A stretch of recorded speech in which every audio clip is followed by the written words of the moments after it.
Hello everyone, আসসালামু আলাইকুম। আপনাদের মাঝে আমি আজকে রেসিপি শেয়ার করব কিভাবে ঘরোয়া পদ্ধতিতে ঝরঝরা পোলাও রান্না করা যায়। পোলাও রান্না করার জন্য আমি এখানে 1 কেজি চাল পরিমাণ নিয়েছি।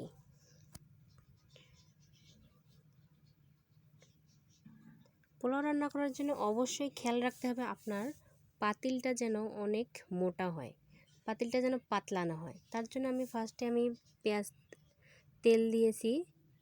তেলে পেঁয়াজটা বেরেস্তা বানাবো। পেঁয়াজটা সুন্দর করে ভেজে নেওয়ার পর আমি উঠাই নেব।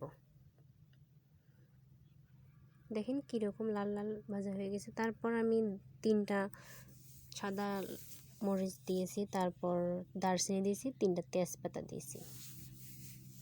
তেজপাতাটা একটু ভেজে নেব। তারপর রসুন কুচাই রাখছিলাম, একটু রসুন কুচি দিয়ে দেব।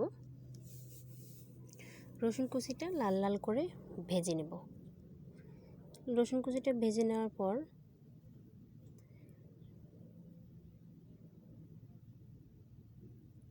আমি ভাজা চালটা দিয়ে দেব।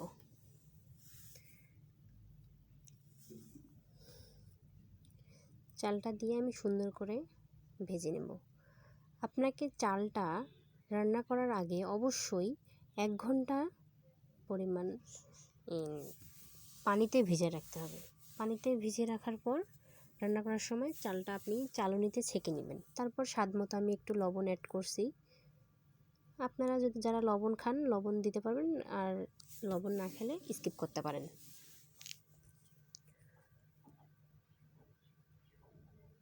তারপর সুন্দর করে ভেজে নেওয়ার পর আমি পরিমাণ মতো পানি দেব। এখানে একটা খেয়াল রাখতে হবে যে আপনার যদি পুরাতন চাল হলে আপনাকে যে মেজারমেন্ট কাপে আপনি চালটা মেপে নেবেন। যেমন আমি এখানে 2 মগ চাল নিয়েছি। ওই 2 মগ চাল, আমার এটা পুরাতন চাল ছিল, সে কারণে আমি এখানে 5 মগ পানি দিয়েছি। আপনার পানির পরিমাণটা খেয়াল রাখতে হবে। পানির পরিমাণটা বেশি হয়ে গেলে তাহলে পোলাওটা আপনার নরম হয়ে যাবে। আর পানির পরিমাণটা কম হলে আবার নতুন করে পানি দিতে হবে। এই কারণে আমি এখানে পুরাতন চাল, সে কারণে আমি গরম পানি 5 মগ দিয়েছি।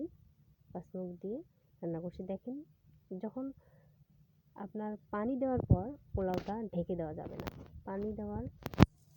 পানিটা যখন টেনে নিবে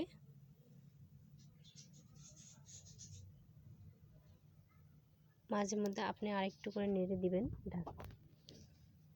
নেড়ে দেওয়ার পর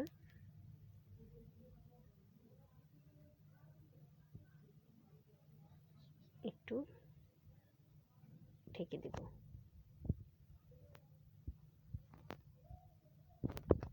নতুন চাল হলে আপনি গরম পানি যদি করেন তাহলে গরম পানি 3 মগ দিয়ে দিবেন।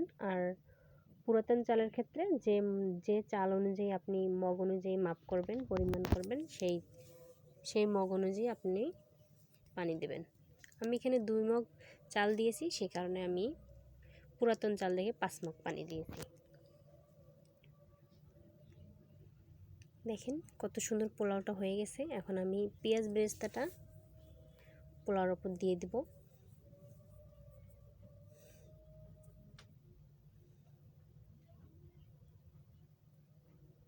সুন্দর করে চারপাশে দিয়ে দিবেন। তারপরে ঢেকে দেব। আমার পোলাওটা হয়ে গেছে। পানি দেওয়ার পর অবশ্যই চুলার জালটা আপনাকে খেয়াল রাখতে হবে। একটু হাই মিডিয়াম জাল দিতে হবে। দেখেন আমার পোলাও হয়ে গেছে, কত সুন্দর ঝরঝরে পোলাও। এই নিয়মে আপনারা যদি পোলাও রান্না করেন তাহলে আপনাদের পোলাও অনেক ভালো হবে, অনেক টেস্ট হবে। তাই দেরি না করে আজকে রেঁধে ফেলুন। Thank you.